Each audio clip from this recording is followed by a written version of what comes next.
the Japanese Americans were punished for what they were. My mother lost the war and she lost everything. She became most likely a entertainment person, which is a euphemism, you know what I mean? Take a good look at the goddess who shook fallacies that I found in your books. Imperial house or a den full of crooks. The impact of trauma's historical hooks. I survive and ain't always as good as it looks. But we're Ainu. We are diaspora. And we're here. Take a good look at the goddess who shook fallacies that I found in your books. Imperial house or a den full of crooks. The impact of trauma's historical hooks. Our survivance ain't always as good as it looks. But we're Ainu. We are diaspora. And we're here. Ancestors calling and I take a stand. Stepped on this journey to know who I am. And here I find displacement from land. Feet never again to touch ancestral sands. More purpose than to be comfort woman. She stepped on the boat to this distant land. Without her I'd never be who I am. That's why I feel the way that I am. I can't help myself that I don't have the same strong feelings about being Ainu. Exactly the same as what I feel for being Japanese or Japanese American. Body so beaten it hurts just to sneeze. Praying and hoping that no one would see. Picture the young bride right after she bleeds. Bongo tag now, she got mouths to feed. All to escape homeland poverty. Who could blame her for having a dream? Unaware of despair that her life was mean. So take a good look at the goddess who shook fallacies that I found in your books. Imperial house or a den full of crooks. The impact of trauma's historical hooks. Our survivance ain't always as good as it looks. Our survivance ain't always as good as it looks. But we're Ainu. We are diaspora. And we're here. I'm here. It was a war bride. She suffered a lot. I have no doubt what she really did. And she kowtowed a lot of times. She always was saying, I'm sorry, sumimasen, I'm so sorry, that kind of thing. She was so polite. And it used to kill me to see how much she belittled herself. It used to kill me. I couldn't stand it.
E wano luna e pio lalo e huina moku e kuana kapaya.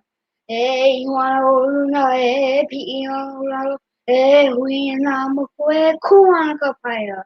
E wano luna e piano lalo e huina moku e kuana kapaya. Mahalo e maluhia. Aloha kako o Vauno o Māpuana. My name is Māpuana. This is my son Maluhia. During our last broadcast, we left you off with the mana'o or thoughts of the elders of our community of Ainu and diaspora. During this broadcast, we start off our live stream discussion with the voices of our youth. And through our history as Ainu and diaspora, many times we traveled across the Pacific as people that were trafficked, as laborers or indentured servants. Oftentimes, we found shelter at the hands of the indigenous people in the lands that we traveled to. And as a result, many of us as Ainu and diaspora are mixed with the bloodlines of the indigenous people of the lands that we've traveled to. So, for example, my son Maluhia is Ainu and Kanaka Maoli, and I would like to introduce you to Anjamora, who is a youth from New Mexico. Hi everyone, my name is Anjamora and I am from the Taos Pueblos and here in New Mexico.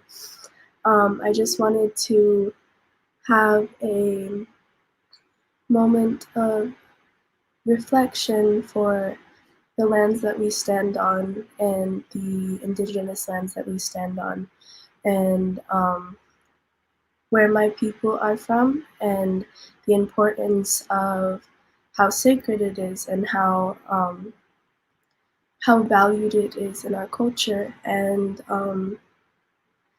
I just want to talk a little bit about the importance of that.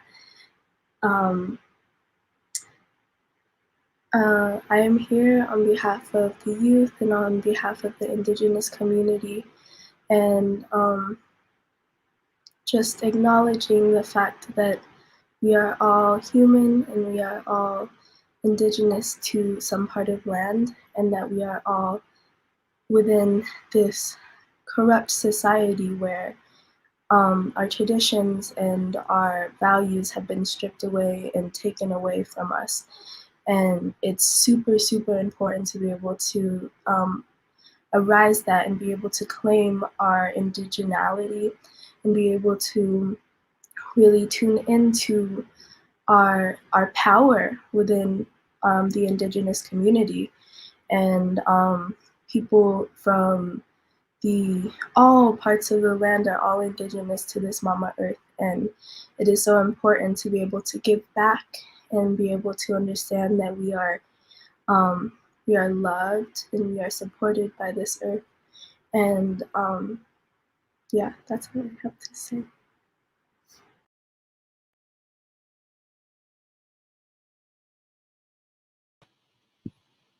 Welcome, everyone. We appreciate you all being here. I want to start off by reminding you all, my name is Sachi Edwards. I am going to be moderating our panel today, but I feel the need, like last time, like our panel last week, I feel the need to preface this conversation by reminding everyone that many Ainu and diaspora families, or many Ainu and diaspora who are alive today, come from families that hid their Ainu identity for the sake of survival. And so many of us today are working on strengthening and reconnecting our cultural heritage that has been weakened due to colonial violence. So in our last event, panelists even shared that they've experienced skepticism from others, including from those in the Japanese American community when disclosing their Ainu identity. So as you listen today, please be aware that it isn't the responsibility of Ainu and diaspora to prove to non-Ainu people that they are Ainu, and that the ways Ainu and diaspora are using art today to affirm and perpetuate their Ainu identity doesn't always look like traditional Ainu art, although sometimes it does. But today, the Ainu artists that you'll hear from are going to share with us how art in various forms is used by the diaspora community to rebuild a sense of culture and community in whatever spaces and places they're in, which for many of us is not Ainu Moshiri or our ancestral homelands. So with that, I would really like for all of our panelists to be able to introduce themselves.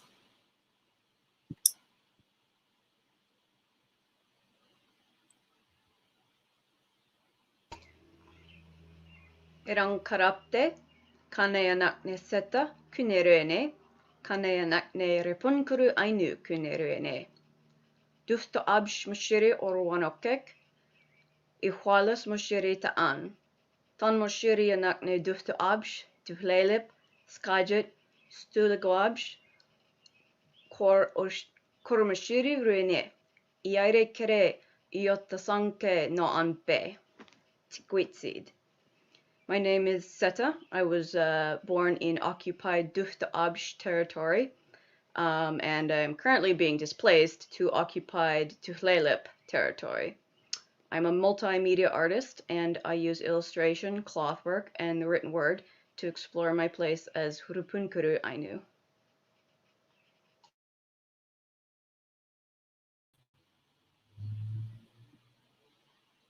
Thank you, Seta. I think we're going to have Léo introduce themselves now.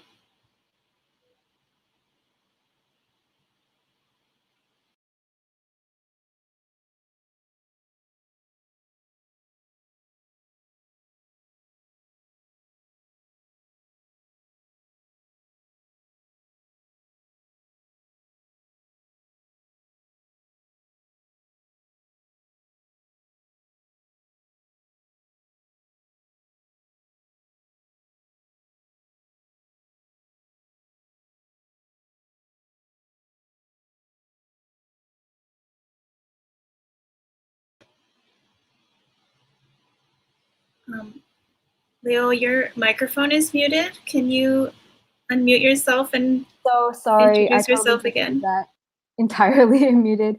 Iran Karate. My name is Léo Anderson.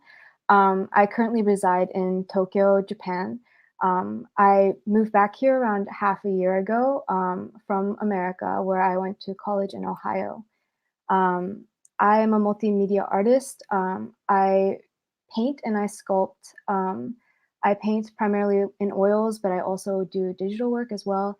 And I mostly use clay for my sculptures. But occasionally, as you also see on the screen, I do woodblock print as well. Yeah, thank you.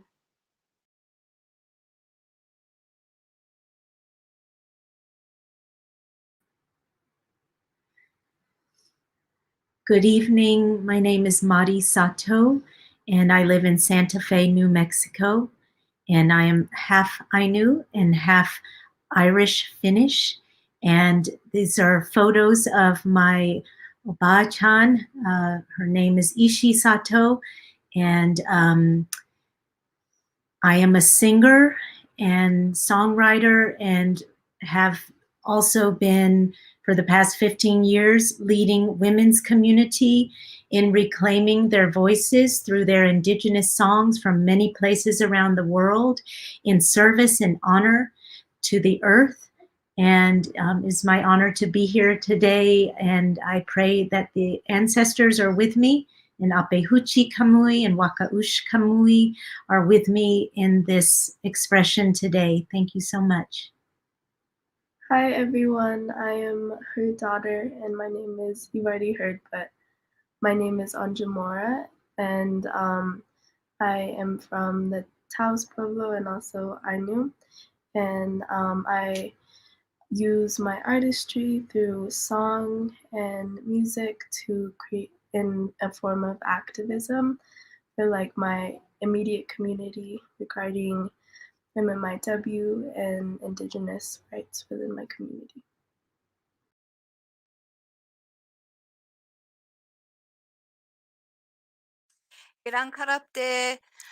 My name is Dr. Māpuana Shizuko Hayashi-Simpliciano.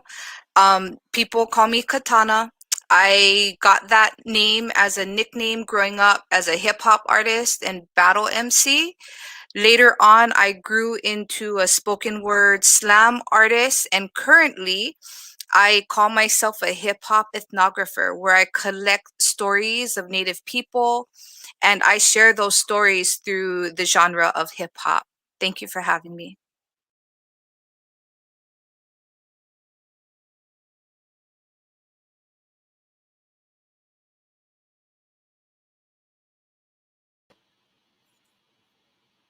All right, thank you everyone for those introductions. And now I'd like to sort of kick off the main panel portion of our session today with a question for each of you. Can you share a little bit more about what being Ainu in diaspora means to you and how you see your art as part of you living your Ainu identity? And maybe why do you think art is a vehicle for Ainu identity development that so many Ainu in diaspora rely on?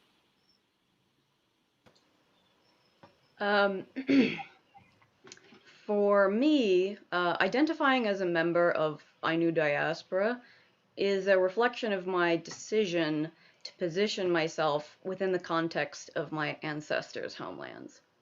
Identifying as Repunkuru specifically, which means people living across the ocean from Ainu Mashiri, recognizes my position as a national outsider to Ainu Mashiri.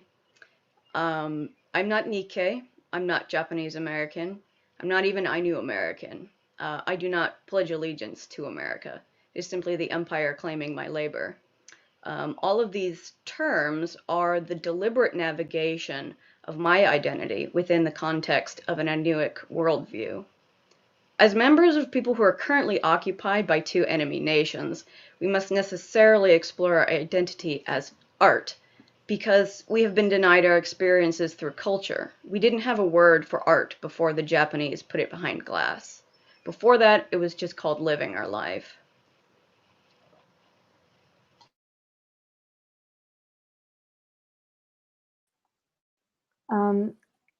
So it's kind of a multi-part question, so I'll try to break it down as I go. But for me, being in diaspora, I think is this is a very emotional answer, but longing. For me, I think it is seeking a place to belong to or a community to belong to, almost like seeking a home. I think that is informed also by my personal background, as I grew up moving from city to city every 4 years. So for me, I think my positionality is a little different because my family is in Hokkaido, and I do have access to Ainu Moshiri and that land. And my mother grew up there, and it's a place I always return to. So it feels like a home to me, even though I never grew up there. And then through discovering my family history and my roots, it felt very affirming. It felt like there was a reason why I was so connected to the land, and that I became so emotional every time I would leave and come back and return. So it really helped me feel further connected in that sense, and also with the wider Ainu community, as I learned there was more and more people who were who were like my grandmother. I would see her in other people's faces, and that would just make me so emotional, and so happy and overjoyed. But I think being a diaspora means always that longing, I think, for my family, for what I feel like is my homeland. Yeah, so it's a bittersweet emotion. In terms of art making, I think art has helped me connect and communicate with other Ainu people, both in diaspora and within Hokkaido. And I think that art making is a very organic practice. I think it's always growing and changing with us, with our emotions and our circumstances and our memories. And I think this really sharply contrasts with how Ainu have historically been seen, through a very kind of archaic archaeological lens, as fixed and boxed into the past. And I think that the reason why so many Ainu rely on art is it helps break those preconceptions, and it really allows us to, it gives us agency to express our lived experiences, I think. As well as help connect and communicate with others, with other Ainu people, and also people outside of our community, to express who we believe we are in our own terms and our own words. Yeah, thank you.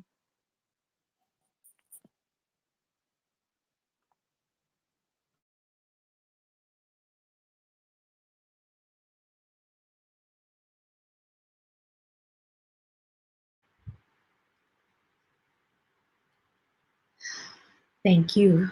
Hearing the two artists before me can relate so much to all of your words, and to say that I am first generation here in America, and my father is from Tohoku region, all my relatives there, and the stories they told me is that no one had ever left that region, I don't know, hundreds of years.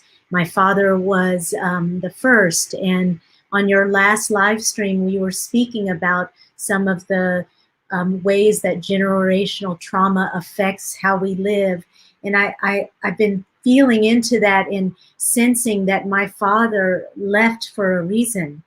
And there, we don't know all the reasons why, but this pain of being, you know, torn from your indigenous ways and the songs and the ceremonies and that kind of thing must have been heartbreaking for the whole family. And so being here in America, you know, we tried to move back to Japan, but my father passed away when I was 5 years old. So we moved back, and I found myself in the community of the Cherokee people and being raised in ceremony and prayer. And one thing I always felt in those ceremonies and prayers is that all the ancestors would come, and it would be a direct connection. And so I feel that that longing, as Leo was expressing, to connect with my ancestors, and then honestly through the prayers to them. I've made an altar, you know, 7 years ago, shifting from a Japanese style altar to more of an Ainu altar, and prayed to the ancestors. And in my life of ceremony, the Ainu ancestors began to show up, and I began to receive and hear songs in the ways that I was shown as a child, that ceremony songs, prayer songs come, is in that very much listening way. And even though there's long traditions of songs, there's some point when that song was birthed. And that's how I've been experiencing some of these Ainu songs, is learning them and mimicking them, but from the prayers, the new songs are rising up. So for me, my art is, it was in the beginning very much a path of a performing artist, singer, songwriter, but, you know, steeped in the foundation of singing prayer songs, Cherokee prayer songs. And then as I became a mother, and now I'm a mother of 3 children, that whole way came back, because I felt the importance of passing on to the young ones. And so it was an honest prayer for me to connect with the ancestors. And that song that I sang that was in the video in the snow was a prayer that I have just for many years been doing in more ceremonial way. And then my longing, the heart took me out when the snow beings, the kamui, began to fall in my homeland here in Santa Fe in the mountains, and I was moved to do that dance. And that dance is really traditionally done as a communal dance where the mother cranes are teaching the little cranes how to fly. And so it's a little strange to be without the community around, but I do have my family and daughter Anjamora, who just from being in the presence of the ceremonies and the songs and the dances is just being infused with that. So I wonder how it feels for you to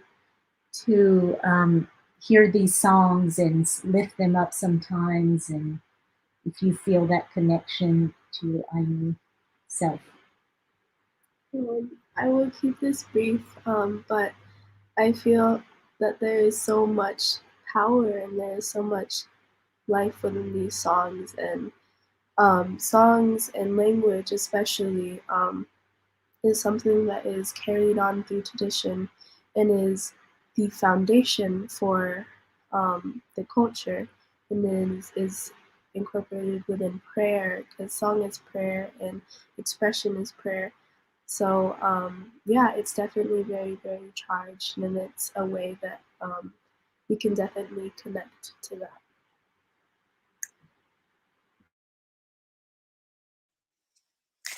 I'm going to try to get through this without crying. Very emotional for me. 4 years ago, when I set out to write my dissertation about Ainu and diaspora, I looked in the literature and I didn't see myself there. I didn't see my history there. Fortunately, because of Google, I found, first off, I have to take a step back. I've published around this concept of Ainu and diaspora, but the very first person that I know of to really use this term is Seta. Right? So Seta was just this brilliant blogger that was writing about Ainu and diaspora. And, you know, through her, I was just like, wow, this is my history. I see myself. There's a word for us. There's a term for us. Ainu and diaspora is used in the literature to talk about the movement of Ainu outside of Hokkaido and to Tokyo. But other than that, you don't see anything. Growing up, I heard stories from my elders, and they would point out other people and let me know that they were Ainu here in Hawaii, and that basically we were laborers. Many of us were indentured servants, and that's how we came here to Hawaii to work in the plantations here that were modeled after Southern American plantations, basically modeled after slavery. So when, for me, learning from Seta about Ainu in diaspora, that there was a word for somebody like me, just meant the world to me, because before that, I was told I was Ainu, but I was told it wasn't something that you talked about. It was something that, you know, yes, you could be proud of it, but don't say anything to anybody on the outside, because they would turn around and do something or turn around and say something that would make you not proud of it. So you always kind of had to protect this secret. And so for me, being in Ainu and diaspora, it's survivance, right? It's our way of just perpetuating our Ainu-ness, and it feels good. 4 years ago, I thought I was alone, and I'm sitting up here with all of these artists that are also Ainu. And for me, that just means the world to me, to know that not only I have a community, but we open this session with a voice of my children, that we're finding each other through art, and that my children will have a community one day of other Ainu and diaspora that understand that this unfortunate history, which is painful to talk about, but at the same time, when we really look at this history, there are narratives of resistance. There's a lot of strength and there's a lot of resilience in our histories. And so when I think of being Ainu in diaspora, when I see Ainu art, I'm seeing so much to be proud of and so much to be thankful for, because there's a lot of privileges in this world that I was not born with, but one of those is being an Ainu in diaspora, and that's how I feel today.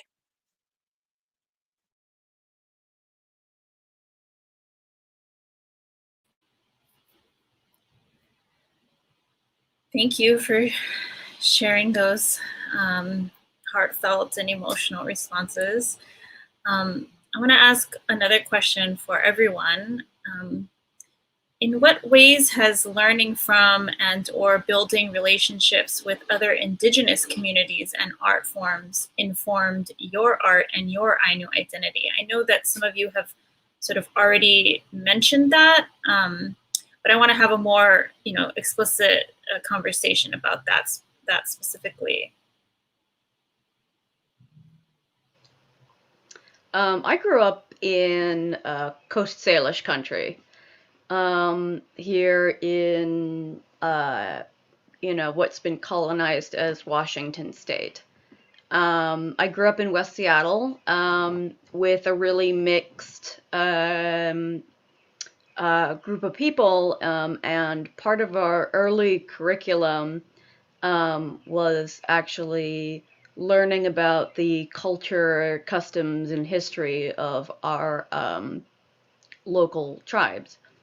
And I feel really fortunate to, it wasn't until I got older and moved into more wider areas that was not typical of any level of education.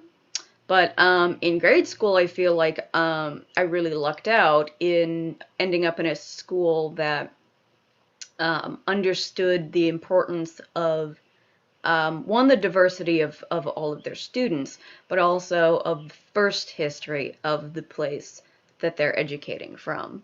And in that way, in hindsight, I feel like I received almost like a shadow Ainu education, because as I learned much later, so much of our own customs, particularly for my ancestors' tribe in the Pun-Ayoro region of Shiraoi Kotan in Yonmoshiri, how similar so many of the customs were, just the worldview, the appreciation of life outside the human being, the respect for life as a system that works together, or it doesn't really work at all. And growing up around so much visible, gorgeous Coast Salish artistic traditions has been really inspiring for me. Again, you'll see a lot of similarities between Coast Salish formline art and Ainu forms, and it's just growing up around that sort of pride for one's culture, for the indigenous culture, for that inherently growing up with to value those practices, those worldviews. I feel like it wasn't such a leap, learning the lessons of my own utari, and having appreciation for, these really bold, graphic designs. I mean, if you look at Ainu art, it looks so modern and contemporary, which is how I always felt about formline art. I mean, there's the little, I eventually got past the little kid part of my brain that assumed that everything's new all the time, and realizing, oh, this artwork that looks so fresh and modern and contemporary is ancient, and kind of feeling again just not coming from a place of seeing indigenous as primitive or behind or dead or any of those things. I feel like growing up around a community that has such belief in itself help extend to how I relate back to my own ancestors in Ainu Mashiri.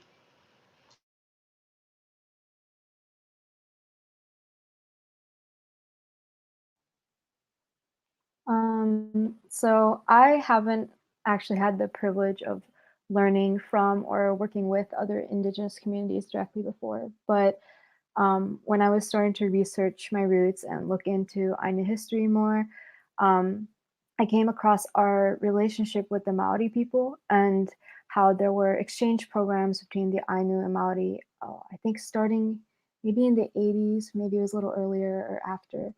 Um, but this is in the Japanese context of Ainu in Japan.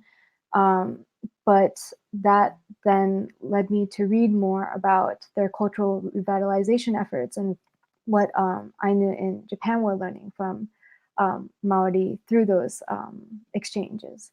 But I think a big part of what I think I learned and kind of was processing as I was reading this is, like Katana said, I think there was a really big history of suppression of difference and um, it's very Ainu have always had to hide that they were Ainu, um, and in Japan it's very difficult being a minority, no matter what kind of minority you are. And I think that when I was reading and watching these documentaries of these exchange programs, a lot of what I knew were taking away from it was very moving to see Maori people being so open and proud and loving of their culture and their people. And I think as I was reading this secondhand, I was kind of experiencing it first person. And I think I was just so inspired to see. I think one thing that really struck me was seeing a TV channel entirely in the Maori language, and reading that that had been something that was just several decades of revitalization, and thinking, wow, that's amazing that they have come so far in such little time, and that really gave me hope that we Ainu too could do the same thing, and that even though there is this very harmful conception that Ainu are endangered, that this is definitely that came out of the colonial history of the Japanese government, that Ainu are a dead people, that our culture and our language is lost, that's not true at all, and we can always grow and continue to flourish. So that was really what I kind of took away from that. And specifically for Indigenous art, I think this is a personal interest of mine, but I was really fascinated by Maori tattooing practice and how they passed on that knowledge and that culture, because I would really like to in the future one day be part of the effort to revive Ainu tattooing practices. I've always been fascinated with tattoos and tattooing, but also there's just so much meaning imbued in Ainu tattooing practice, and even just the use of wood bark and the ceremonial aspects is just so precise and meaningful. And there's such a stigma against tattoos in Japan, and it's associated with criminality and it's associated with these things, but also Ainu tattooing was banned explicitly by law historically. And so I always get very upset when I talk to Japanese people and they have these preconceptions about tattooing without realizing how discriminatory it is towards indigenous people in Japan. And so that is a personal, I guess, dream of mine, but I'm very inspired by just a lot of the things that I read, yeah, about the Māori culture.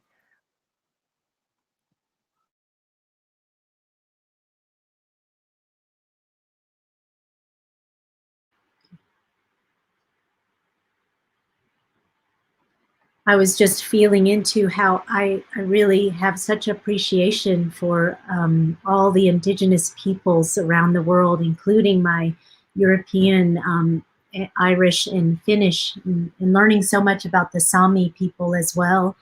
And just to say that it was interesting because even though I was raised in the indigenous spiritual ways of the Cherokee, when I became teenager, my daughter's age, I got so into the singing and songwriting and the music, and I didn't quite connect my heritage and the indigenous ways into that music for a long while.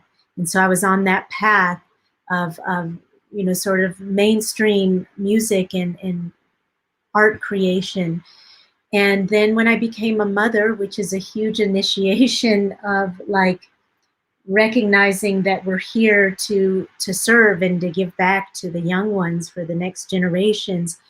And I, at that same time, married a man who very much, at this point, was on the Lakota way path for 25 years. So I found myself coming back to the ways and taking a big break from making music for art.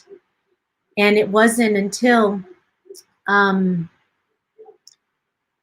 well, I guess I have to say that I went into Japanese music so strongly because of the whole silencing of anything to do with Ainu heritage in my family in Tohoku. And so to honor and to connect to my family there, I did 15 years studies of Nihon Minyo, the folk songs, the Shigin music of Japan, and then worked with taiko drummers, you know, koto players, shakuhachi flute players, and all the while doing the ceremony as a way of life. And more it was like I just kept getting that nudge and that call, and interesting things would happen where some of my relatives in Japan would send me Ainu music, and I'd say, this is just the same as all of our ceremony music when we're in the ceremony. And so, yeah, I just feel like it was good to take that pause as an artist in the Western world for about a decade. And only I would come out and sing honoring these Japanese songs. And then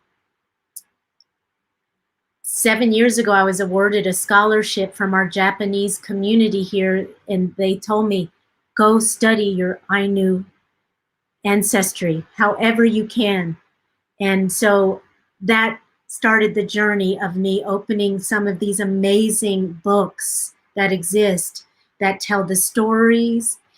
And through those stories, my heart would just open, and I began to have dreams of my ancestors. And that's where then from the story to the dream, then the song emerged. And I, for these past 7 years, have honestly only sung these songs in the prayers and haven't really shared them until this new year, after this really initiatory year of COVID for all of us to really go inward and be with what is truly important to us. And at the new year, I offered these songs that I've been singing for so many years to the spirits of the land that I live on. And in a way, I just invited a few of my closest relatives and said, I want to throw a party for the gods and release these songs. And in a way, you know, it felt like the ancestors and the songs saying, we're ready. We want to go outside of the lodge.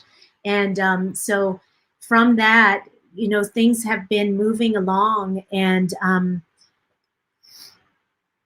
I had this sort of big experience of walking back into a recording studio after a decade. And sort of breaking down because I had been in practice with the indigenous ceremonies for, over the last decade when I stopped doing my performance. And I said, I can't separate anymore the prayer and the appreciation of the ancestors and the honoring of these songs. And I'm coming here to ask for you to with me, not to make these songs as beings that are commodified or exploited in any way. I'm here to make them as a service, to give them back to the earth, give them back to the ancestors. And it was like a breaking down and realizing that, it's not an easy path to walk to bring indigenous songs into art. And we have to be very, humble about it and conscious about it. And I'm going to hand it over to Anja here because, I feel like the youth maybe don't have that, in my generation, there was a lot of, and there needs to be some healthy boundary and separation with what is shared in the ceremonies, in the tradition, and what is shared through art. But we're finding our way, and Anjamora is a big part of that. And the process that we were in this last year as well, her coming of age and many ceremonies, the ancestors were speaking so loudly that I began to dream and see the tattooing. And this came to me, and I asked permission of Anja, do you want these markings that would have been done at the coming of age of the young women to go through an initiation rites into becoming a woman?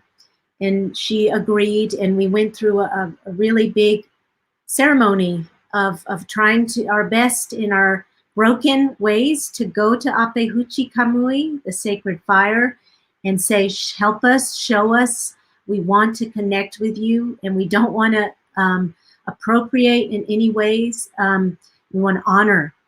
And so everything was done, I feel, with that heart intention of honoring the ancestors, and this tattoo ceremony was so profound. And really, the ancestors came in when the skin was broken, and we did it with the fire, the charcoal, and that kind of thing. So, do you want to speak about anything that I've opened up about the tattooing, or how indigenous ways have influenced how you've connected with your art? It's anything. Well, I guess I want to spread awareness right now. I'm feeling like there is so much healing that needs to go on for the indigenous communities, the Ainu community, and the separation between the people from the indigenous land and the people that have been colonized and put into this land that is created home for us now, but it is something that we feel that we want to connect back to because it is a part of us, and it's something that is so important to us, and that is something that is within our bones. And coming from the Native American community here, there's definitely a lot of separation between people who were raised on the res and people who weren't, people who experience the traditional ceremonies and dances and people who don't. And it's this whole separation that really needs to be stripped down because there is so much healing, and to become within unity and create something beautiful, we all have to be in agreement. And I don't know, just opening our hearts and being able to truly fall back into our natural organic form and be able to connect with our relatives, I think, is something really important.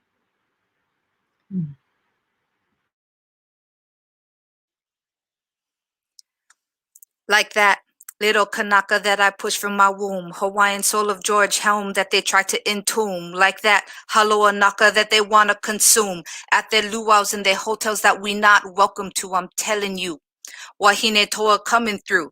I'm repping them native stories, Kanaka Maole to the Ainu. So don't let them bite you, cousin, when they tell you give aloha. The only damn thing that they're giving to me in Fliderente want to blow up. Hold up. I can't believe what's on the TV. Colin Elder, 6 feet under, drunken Dee walking freely. You tell me, when will enough be enough? Sick and tired of seeing Professor Kalekoa in the cuffs. Sick and tired of seeing our Mauna Kea in the cuffs. So for me, I dropped that little rhyme just as an example. For me, hip hop truly was a culture. For me, it was a culture that I could see myself in, that I felt like I had a voice in. And it was a culture that taught me that oration had a place, right? And so here I am in Hawaii.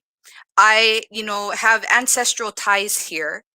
Hawaii was once the most literate nation in the world. And in 2 generations, we lost our native language because native language was stripped from every educational institution in Hawaii once our government was attacked and illegally overthrown by American businessmen, right? So, I was born right around the time, I'm not a young spring chicken like others up on this panel. I was born right around the time of the Hawaiian Renaissance, but that hadn't really translated through the community yet. So I still had my Hawaiian family that was holding on to shame of being Hawaiian, a lot of historical trauma around being Kanaka Maoli, and a lot of historical trauma around speaking your native language, right? And so, I have family members that were, beaten for speaking their native language, right? And so it's important that we recognize that. And so I want to share, currently I work in Hawaiian language and cultural restoration and revitalization. And I've been able to be in a seat where I've taken part in cultural exchanges with Ainu students and Kanaka Maoli students. And it's great that Leo is actually mentioning tattooing. Blank skin. I always wanted to actually start up a group of Ainu women as tattoo artists, similar to the way that Inuit are reviving it. But I bring this up because in my seat with these cultural exchanges, I've had experience where Ainu students came down to Hokkaido. They saw our principal at our school who wears traditional maka. He wears traditional, he's traditionally tattooed on his face, on his head, all over his body, right? And this is not fashion. This is a part of our spirituality. Same thing with Ainu culture. It's a part of our, genealogy, right? And the first thing that they said was, why are you letting a criminal on campus? They had no idea. They couldn't, in their lens, they couldn't see that, a person, an educated person in leadership would have tattoos, right? So, for me, I learned a lot about my stance as an Aboriginal woman from hip hop. From hip hop, the culture of hip hop, I learned that resistance was okay. I learned that oration was okay.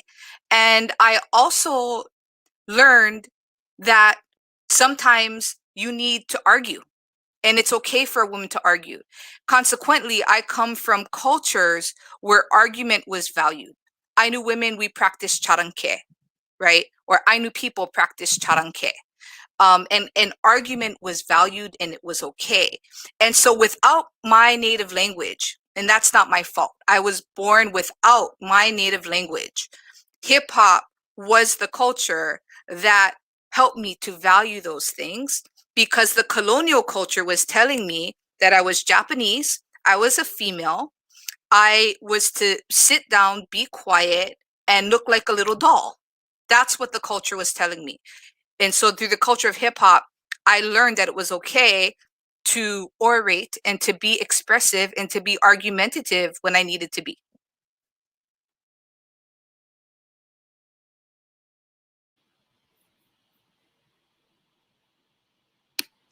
Okay, thank you so much. I feel like we're learning a lot, and I appreciate so far the audience comments that have shown support and appreciation. It's really lovely to see. I have a couple of questions for individual panelists, and I just want to remind the audience that they can always ask their questions. We will receive them. So I have a few more questions, and then we will turn it over to the audience. So the first one I have is for Seta. You were actually the first person, as Māpuana named earlier, was the first person to coin the term Ainu in diaspora, and you also, I know, used the term Repunkuru. Can you talk a little bit about this movement of Ainu in diaspora art and why it's important? Sure. In keeping up with the tradition of honoring our genealogy of knowledge, I'd like to point out that I first heard the term diaspora from the artist David Byrne.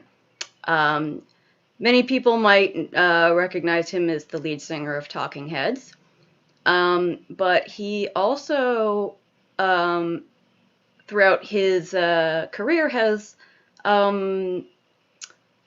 really demonstrated this creative and academic interest in the African diaspora cultural thrivance in South America, with a particular focus on the Candomblé community in Bahia in Brazil. And learning about the ancestor-centric community and religion of the Candomblé communities really primed my own understanding of ancestor veneration in the Ainuic worldview. Mapu and I have spoken briefly a few times, remarking how similar voodoo is to our own ancestor worship, to our own culture. And with that in mind, I'd also like to acknowledge the global African diaspora who, through no consent of their own, have been put into positions necessitating the resisting of oppressive systems by which the rest of us continue to take notes and learn from.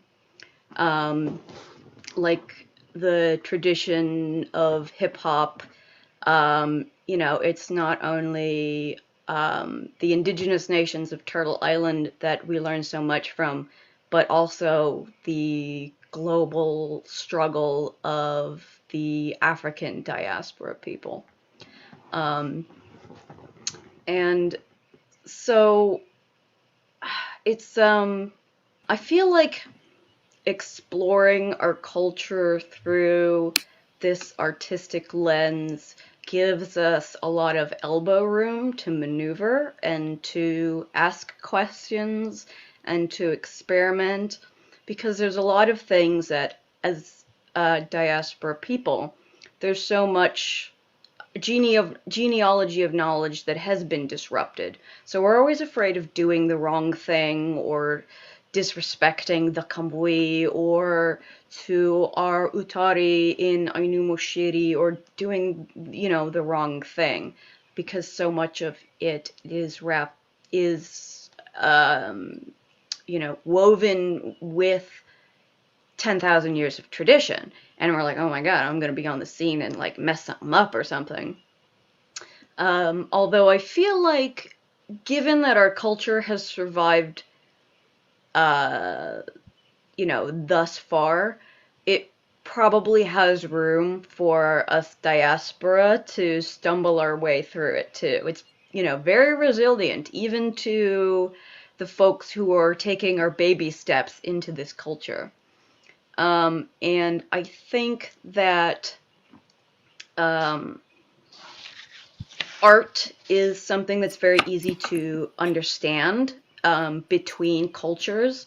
When we talk about a culture's history, when we want to talk about their achievements, their mark on the world, what we look at is their art, is their creative expression, whether it's literature, oration, painting, carving, pottery, any of those things. We're not as interested in what the, gross GDP of Renaissance era countries were, any of that nonsense. It's like all very sort of boring stuff. But when we actually want to examine the soul of a people, we look at their creative expression.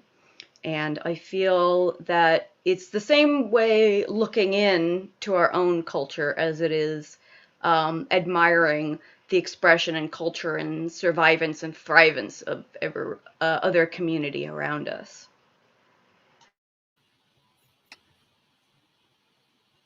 Thank you.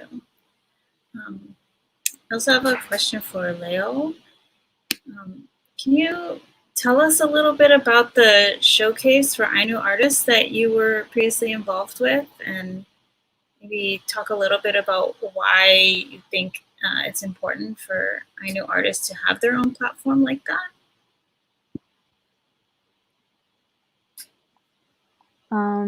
So I was previously, I'm a recent graduate of Oberlin College in Ohio, and I was part of a showcase along with Professor Chie Sakakibara, who had previously had a grant to go to Hokkaido and do some research on the Ainu. And it was just an amazing coincidence that she happened to do this while I was a student at the college.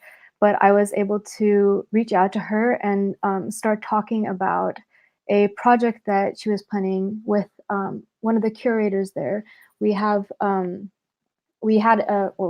museum called the Allen Memorial Art Museum in Oberlin College, and so the showcase was planning to. It has currently been offset because of the pandemic, so I'm not sure exactly when it's going to happen. But it was planning to invite a multitude of a range of activists and artists from Hokkaido, many of whom I follow their Instagrams, and so they're kind of big name in the community here. Oki Dub, who is a musician, his father, Biki, was just a huge inspiration of mine. His father was a sculptor and a modern Ainu artist who participated in some of the Ainu activism in the 70s, and unfortunately he's no longer with us, but his son, Oki, is an amazing musician, and I got to see him live when he came to my college, so I'm a huge fan. So some of these artists were going to be invited, and they would have performances, but also be able to hold workshops as well. Some on the craftsmanship, but also some even we were talking about maybe a small language workshop. So it was very, very, very exciting prospects that. So I got to help a little bit with some of the discussions about maybe some of the art pieces that would be curated in the exhibition that would be held alongside that. But going back to I think why having our own platform is really important for Ainu artists. I want to preface a little bit with the socio-political kind of environment right now. Currently in Japan, I think since the indigenous law was passed very recently, I think it was last year maybe, recognizing that Ainu are the indigenous people of Japan, there's been a lot of new attention garnered towards Ainu people. I know there's been a manga released, Golden Kamuy, and a lot of Japanese have been into that. And so for the first time, I think there's a widespread awareness of Ainu people and more interest in our culture. But at the same time, I think that there is a certain kind of shift in the framing of Ainu culture and art going on. I think there's this push for a cosmetic multiculturalism is a term that I've read, by the Japanese government to promote tourism to Hokkaido. And I see that going back to just even my grandparents' house, just around our neighborhood, is become a very touristy kind of. I think gentrification is a strong word, but there's a lot of new money coming in, and the way that the town looks has definitely changed. And we aren't even an explicitly Ainu area, and so I've seen kind of this promotion of aesthetically pleasing or performative aspects of identity, of Ainu identity. So the government likes to promote highly traditional forms of art. And I think that because it is marketable for them. And I think that things that are more political, things that talk a little more about social nuance, things that might be dangerous for them, or things that might be oppositional or confrontational with the government, or even talk about our colonial history. Those are things that are not allowed is a strong word, but are not promoted by the government. And I think this is also tied to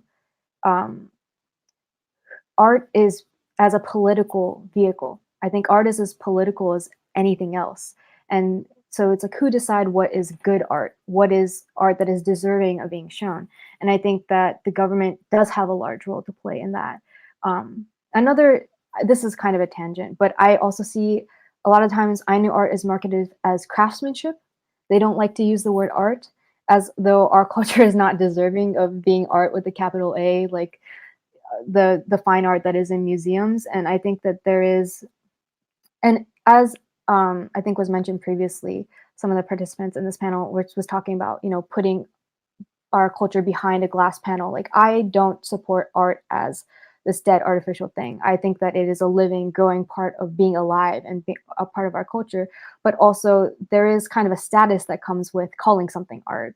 And so I think that there is all this politics tied up in the way that Ainu culture is seen and consumed and framed.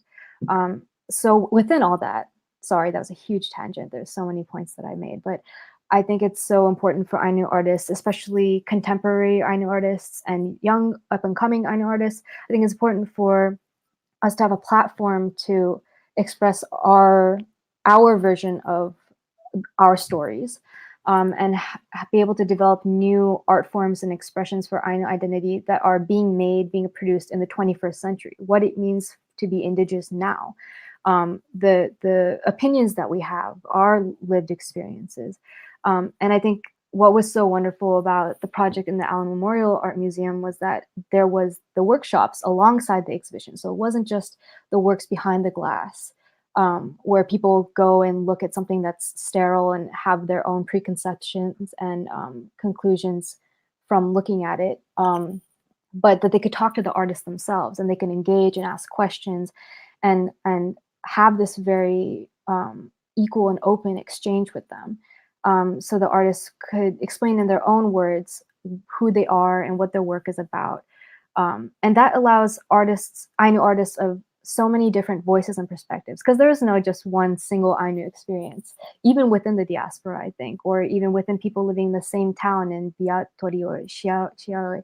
But so I think that allows us to provide context and framing around our work, and also be able to promote our voice in the way that we want to. Thank you. Some of the things that you said sort of very nicely, organically lead into some of the questions from the audience. So I'm just going to ask one of them from Marissa Nakata. What advice or gifts of knowledge would you want to impart to young Ainu and Indigenous artists? I'm going to go ahead and start because I've been thinking about this one. And I know a lot of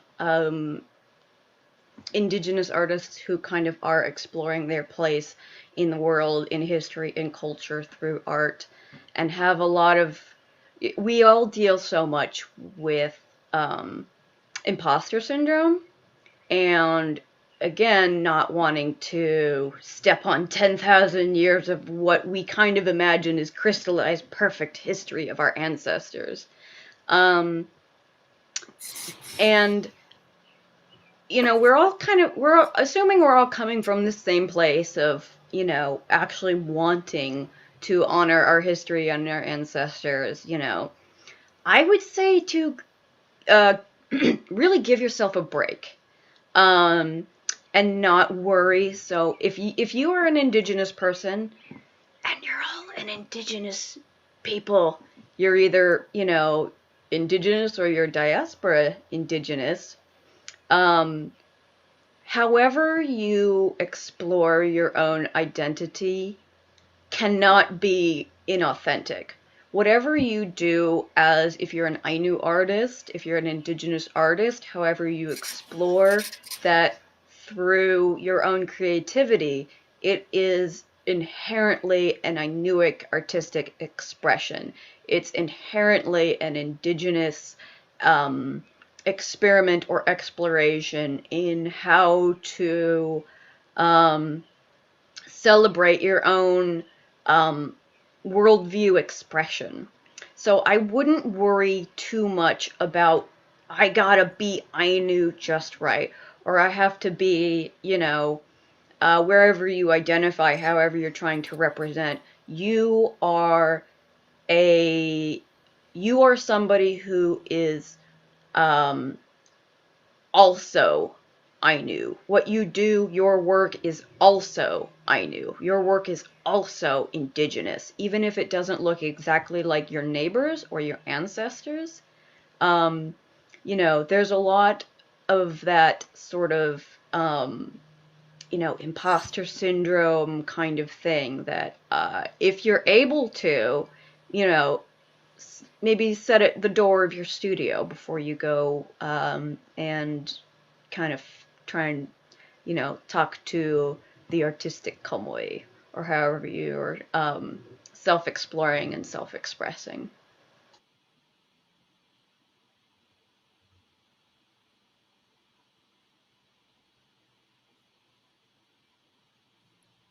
Anyone else? Or I can go on to the next one, I suppose.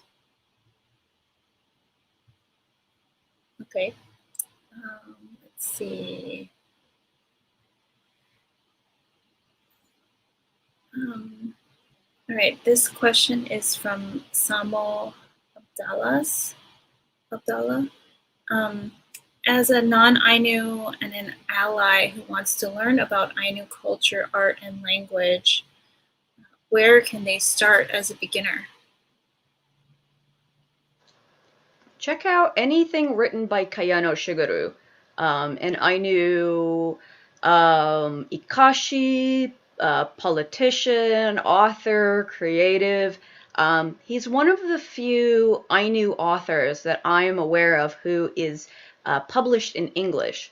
So if you do speak English, that may work published directly from an Ainu author and elder will always be invaluable.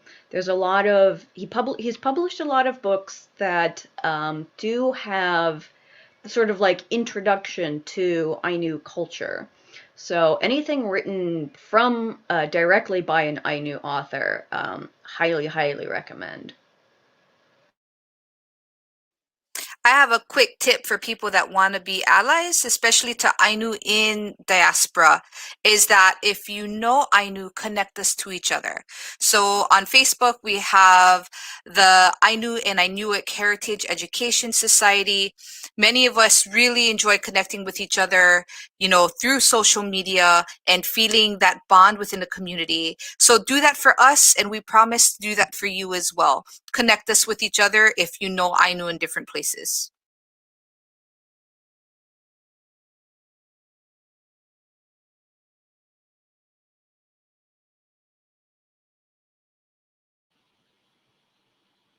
Okay, so we have a quick video from Anjamora that we want to play now, and then I'm going to It's a short video, but then I want to ask Anjamora to answer a question about it, but I thought maybe it would be better to show the video first so that she can then respond to it afterwards. So we're gonna see that video now. You are not forgotten. Hi, my name is Anjamora Ishi Sato, and I am from the Taos and Jemez Pueblos, and I'm also from the Ainu people of Japan. I am here on behalf of the youth and sharing my voice regarding the honoring of MMIW Day. As a youth and in the youth culture, we are within the school system where we hear nothing about this. I never heard of MMIW and the importance and the bigness of MMIW. I feel like as a whole within society, and especially the education system, that all of these harder and heavy topics aren't talked about a lot, which I think should be shifted within especially the youth's perspective, because there are so many people who have no idea about the trauma within the Indigenous women's community and the hurting and all the abuse that goes around and the stolen sisters, and that this happens every single day, and it is not shown at all within the bigger picture. And I think that that is a big, much needed shift that needs to be going on. As of recently, I'm homeschooling due to online schooling, which is not at all life-giving, and so I decided to take a break from that and homeschool this year. And I've taken a lot of time to be able to put myself out there and be able to be incorporated with many organizations and collaborations with things that are important to me and things that was never taught to me in the school system. I was asked to be a part of a MMIW project, Spirit Line, which was a collaboration with Clara Natanaba and Three Sisters Collective, and it was a collection of voices from around New Mexico sharing the importance of MMIW using their arts, meaning dance and poetry and song and all of that. I'm going to be sharing a chant I made about 2 years ago when I was first introduced to the importance of MMIW. I feel that this chant is a communal change that we can all know that we remember and we are here and we are listening and we know that this is happening and we are doing everything that we can to make a shift. You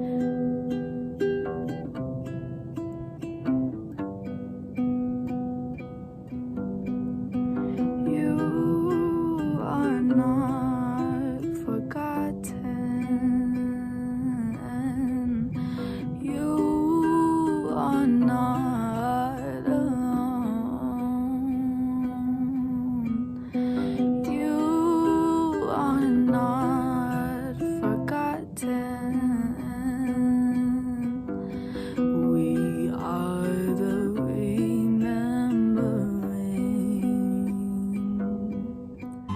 You are not forgotten. You are not alone. You are not forgotten. We are the remembering.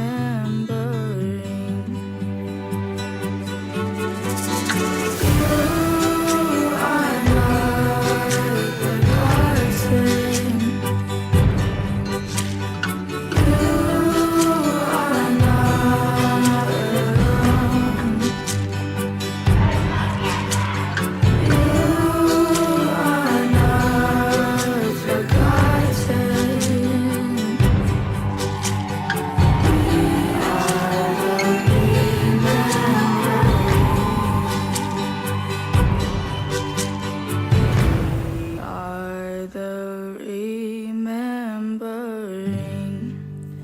missing and murdered Indigenous women need to be seen and heard because they are the daughters and they are the sisters and they are the mothers of our future generations.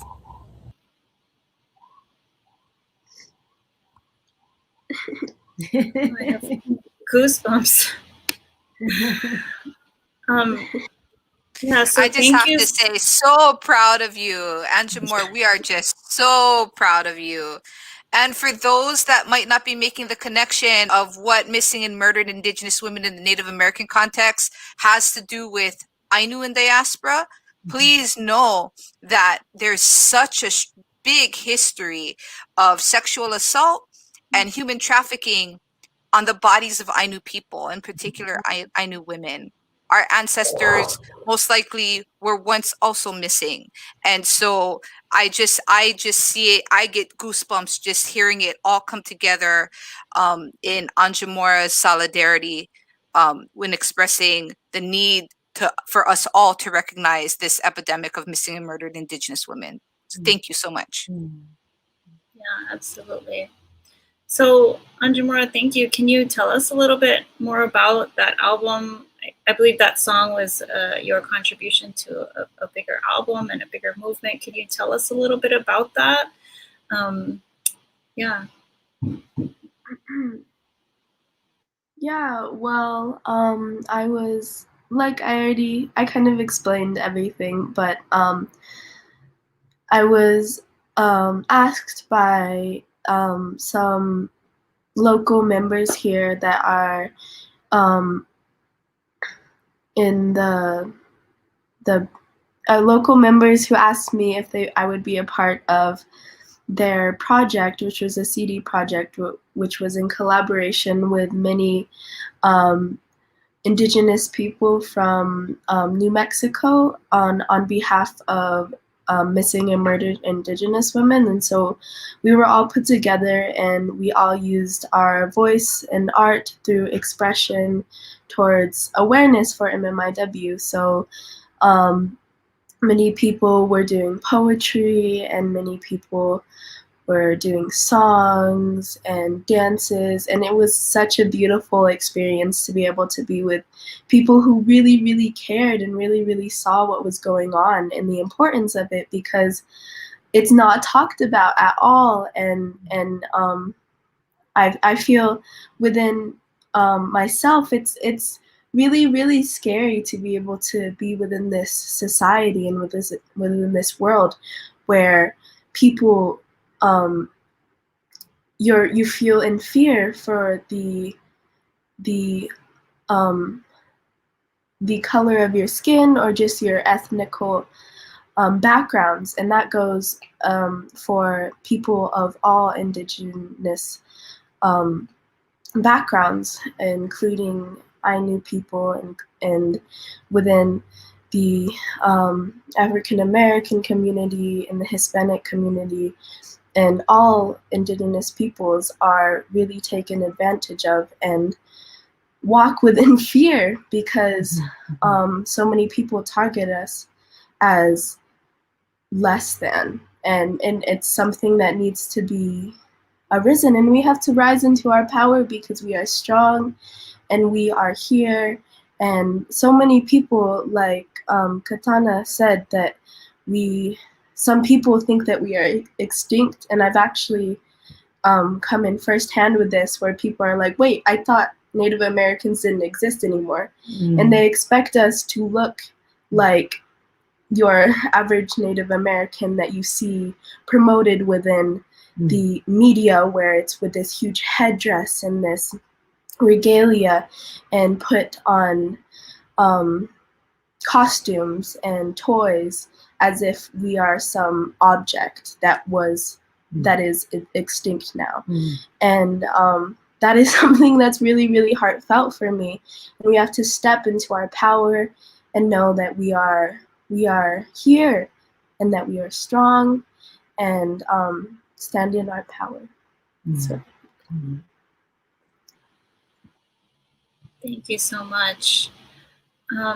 We have a few questions about solidarity, so I kind of want to combine them one,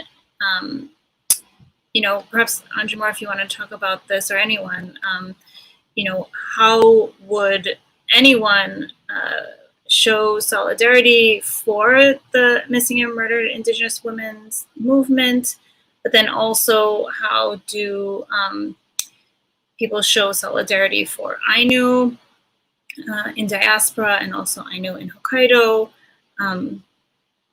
What are your thoughts about us as a community showing solidarity and then also seeking solidarity?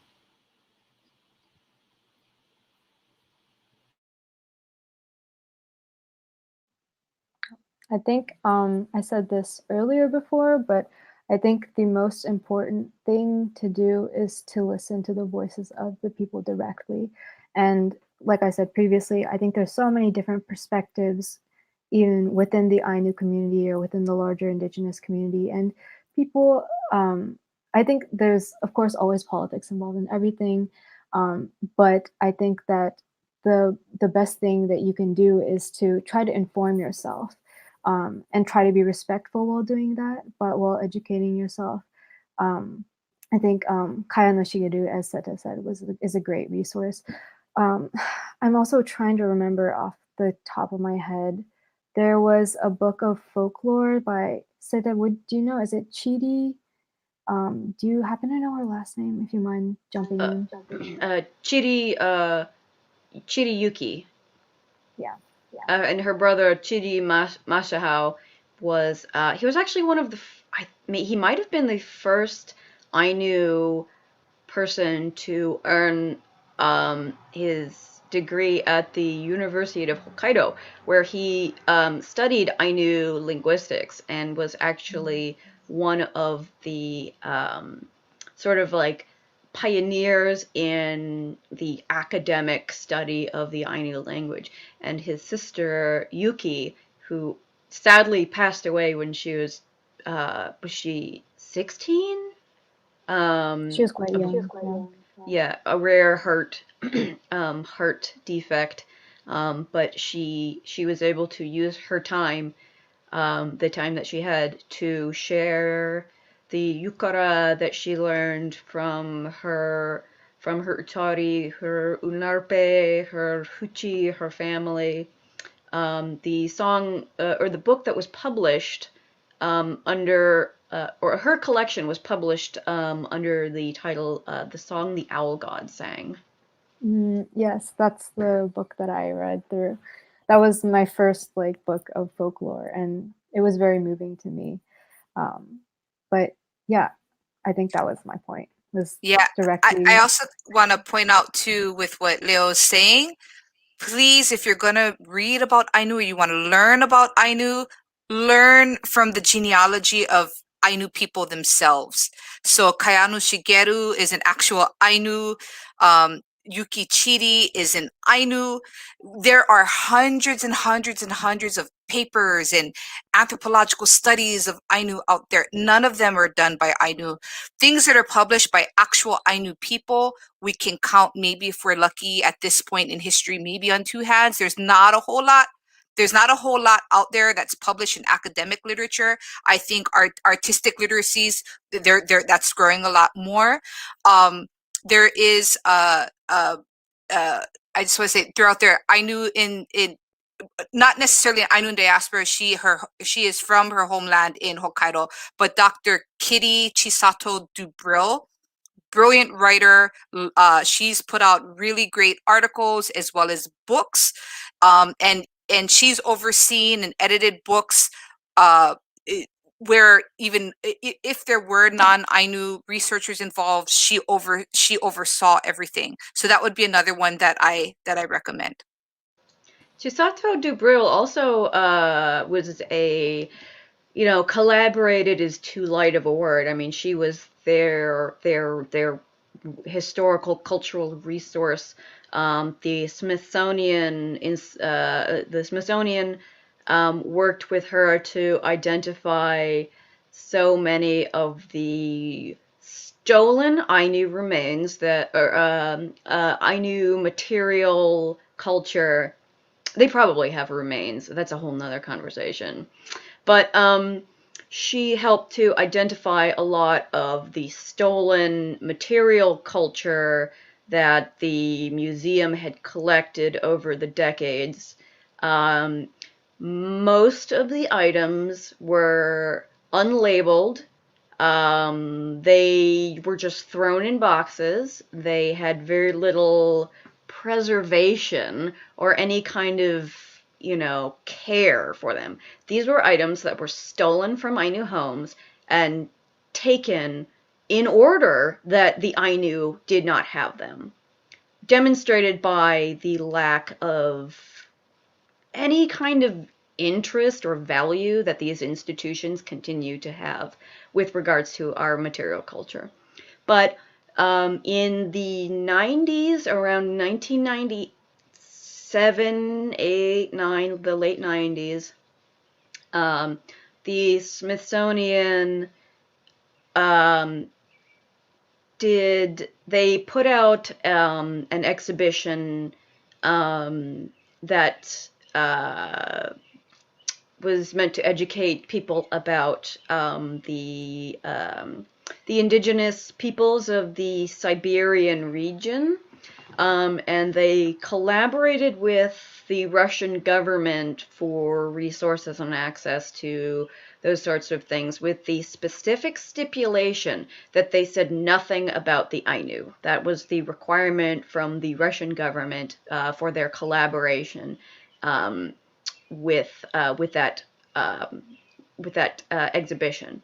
To the Smithsonian's credit, I will say, they were like, okay, we won't do it in that. But then afterwards, they had a solo exhibition about Ainu culture exclusively, outside of that specific context that they were working with Russia. So they're like, all right, and here's the one you didn't hear about. But in order to do that, they had to re-identify so many of the stolen objects that were in their position. And they worked with Chisato Dubril to identify and contextualize a lot of these items. She also wrote a fantastic book about the life and work of Biki Suzunawa. I believe the book is called Playground of the Gods. So that's another great resource if you're wanting to learn more about Ainu culture, contemporary Ainu culture, art, and to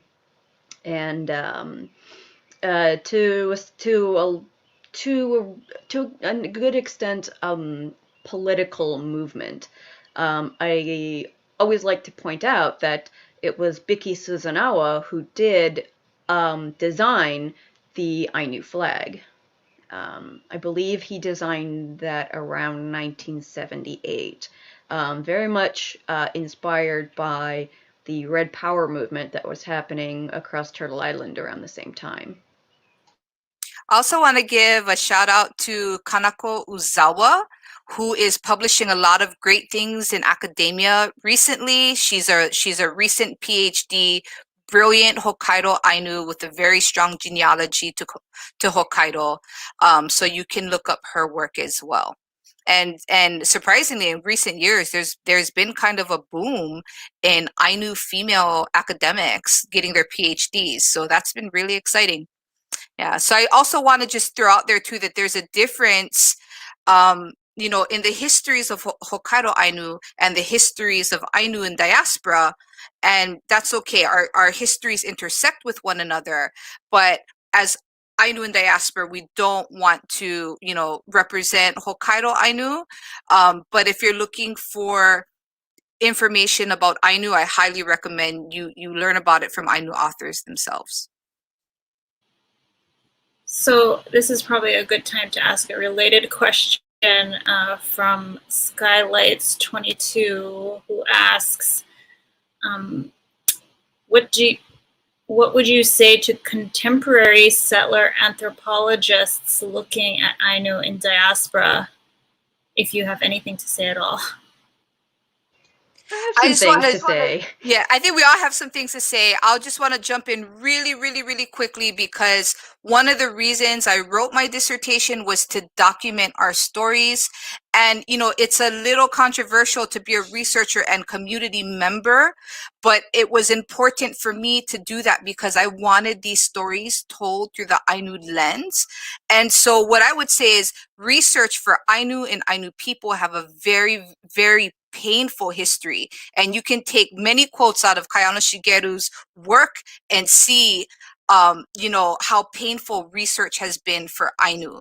And so I would just say, please understand, in the diaspora, there's an extra added layer of shame and embarrassment around being Ainu because we've had to navigate you know, through the Japanese diaspora and the colonial American lens about Aboriginality. So I would just say, please, please, please, if you're going to do research on Ainu and diaspora, just to be cautious of that and let our stories surface. I'll just jump in and say, as a researcher, it's not controversial to be, I mean, I personally don't think it's controversial to be a researcher and a community member. I think that that's actually preferred, but just that's sort of like a methodological comment.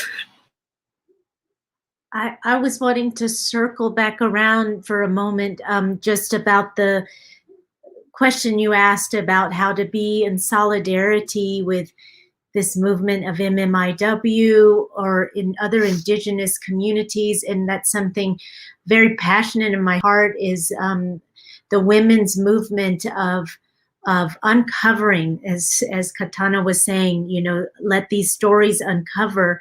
And this project that Anjamora was invited into was the vision of Clara Natanaba, a Dene, amazing singer-songwriter who teamed up with Christina Castro of Three Sisters Collective, a collective of a bunch of indigenous women, and they began to have round tables or circles with the women speaking on missing and murdered indigenous women's movement and awareness. And what I understand from Clara is that these stories broke your heart open, and it was not an easy process. And they realized that these stories are the key to the memory and then the healing that can come from it. And so they realized that can there be a way through art to bring some of these stories out into the world? And I tell you, when they made this album and they had the release event, that first woman came out and over the loudspeaker was speaking the names of, after a while, I was like, is that 1,000 women who have gone missing in the last year? And it became a ceremony of recognition in all lines. As Seta was saying, we are all indigenous in diaspora. Women particularly were the ones that were taken, suppressed, and you know, so many awful things done to. So that album they just made free to download, and it wasn't for the first few years it was out, so that their hope is that you could take this CD and listen to it in a circle of sisters, or maybe take one piece and open a circle to begin to tell our stories or talk about memories. Because after that event, it was as powerful to me as any ceremony. I went into sort of a dark night of the soul of beginning to feel and remember things. So I highly recommend, if you can share that link to that Spirit Line album, that it's very powerful. And we could even consider that as artists, putting somehow, you know, an album together that can be shared in a conscious way, that we're bringing the art together that would bring awareness and solidarity with our indigenous relatives. Yeah, and I just want to add, what Leo said was so aligned, and I feel just like educating yourself and knowing what's going on is so important, and awareness because this is something that isn't talked about a lot and within the bigger media, and it has to be talked about. And also, if you go to the video that was just shared of me, I'll link a thing for where you can go visit the website of Three Sisters Collective, which will bring you to another link that will show you the Spirit Line album, and it's all free. So if you're wanting to check that out, it's there. Yeah, for the audience, I believe the link to the album was already shared in the chat on the YouTube channel. So please scroll through that and check it out. We also put the link to Māpuana's dissertation there. So if you are so inclined to read an academic dissertation, it is really good, I'll say, because I read it myself. Like a million times. I just have to say this, and we're talking about research too, right? It's so important for Ainu to be able to tell our own stories. And I never would have gotten that chance as a researcher and community member if it were not for Dr. Edwards, who was on my committee, right? And there were a lot of things that I was trying to say and do that people were like, no, absolutely not. You can't do that. And at that time, I didn't even know that she was Ainu. But it's so important to have Ainu in spaces to welcome other Ainu and make them feel comfortable, because there's a lot of things I could not have done if Dr. Edwards was not there to help me break through that ceiling, right? That other people were like, no, you can't do that. Oh, prove to me that you're Ainu. Oh, prove to me this. Oh, prove to me that. And so I just want to acknowledge that a part of respecting Ainu stories in research is creating space. And if you want to be an ally and you're in academia, create that space so that Ainu can tell our own stories. And Dr. Edwards did that for me beautifully. So, iye kere. Yeah, there's also some interest from the audience to follow people on various, social media sites. So if anyone on the panel has a public page or presence and is willing to let people follow them, I think the audience would appreciate having links to that. And or if you know of other Ainu in diaspora or Ainu anywhere who have public presence on social media, and you want to offer those links so that folks can follow, I think it would be a nice way for the conversation to continue, or the learning to continue for the audience, especially those who have expressed interest in what we've talked about today. So if you come and check out any of my socials, Instagram or whatever, we're dishing the dirt on Marvel. That's right. Even today, Marvel is doing us dirty. So, more on that. You can... as I shared, that's my Repunkuru Instagram. You can find me there, where I try to talk about or just showcase issues that relate specifically to the diaspora Ainu context, and as a way to kind of keep us connected to kind of the issues of the day, because it's like a lot of our problems are not new, but then they keep dropping a lot of new ones on us. So if you want to kind of like watch that page, and engage in some of the discussions that we're having about contemporary Ainu issues. You know, it would be really exciting, not to hear from, you know, from other Ainu in diaspora, but also allies, or, you know, people who just want to maybe learn more about what living as an Ainu person today is like, and how the different ways that we are sort of like surviving outside of our homeland. And for any diaspora Ainu who might be interested in sharing their stories or photos or artwork or anything that they'd like to express, send me a DM. If anybody's got questions about anything, send me a DM. I'm always happy to, you know, meet people kind of where they're at. I haven't had, you know, personally, I've not had any issues with people being like disrespectful or like being crazy or anything. I don't, I kind of respect folks enough to, like, you know, just send me a message, don't get crazy, and we'll, you know, and we'll connect.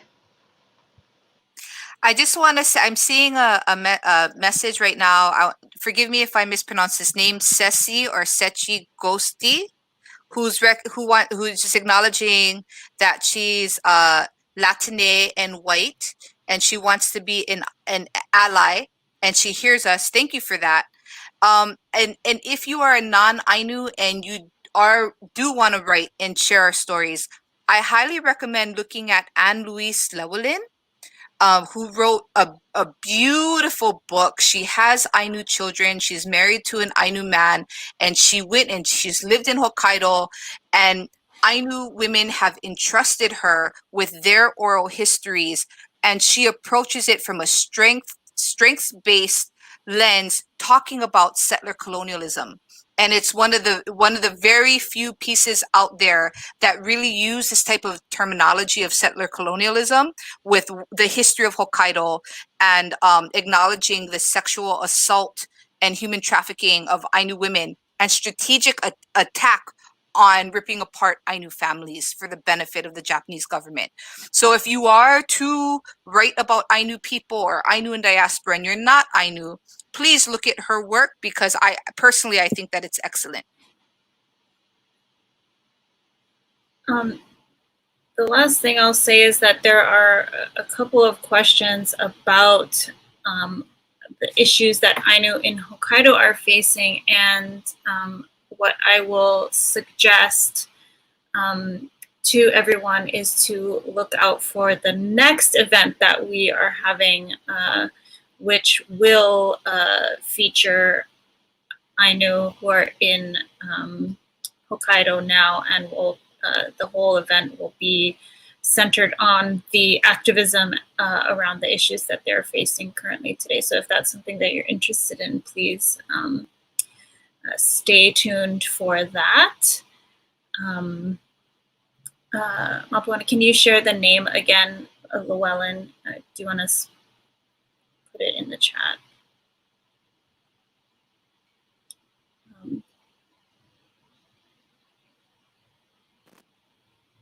I can't hear you, actually.